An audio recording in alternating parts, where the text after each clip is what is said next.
बिस्मिल्लाहिर्रहमानिर्रहीम। अस्सलामुअलैकुम नाज़रीन। गंदे बतनों के ढेर से घबरा कर बीवी बड़बड़ा गई, चिराग का जिन हमेशा मर्दों को ही क्यों मिलता है, ख़वातीन को क्यों नहीं मिलता।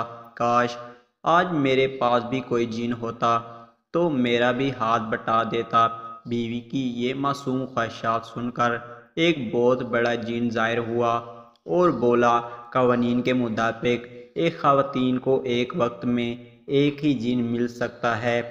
हमारे रिकॉर्ड के मुताबिक तुम्हारी शादी हो चुकी है और तुम्हें तुम्हारा जिन मिल चुका है। इससे अभी तुमने सब्ज़ी मंडी भेजा है, रास्ते में टेलर से तुम्हारा सूट लेते हुए ग्रोसरी से घर का सामान लाएगा, याद से तुम्हारे लिए सर दर्द की दवा भी लाजमी लाएगा।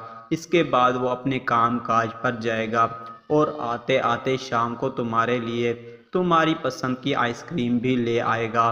तुम्हारा जिन अगरचे थोड़ा टाइम ज़्यादा लेता है, मगर चिराग वाले जिन से ज़्यादा मेहनती है और ज़्यादा काम करने वाला है, और इतना कुछ करने के बाद जलील व ख्वार भी होगा। ये सब हमारे बस से बाहर है।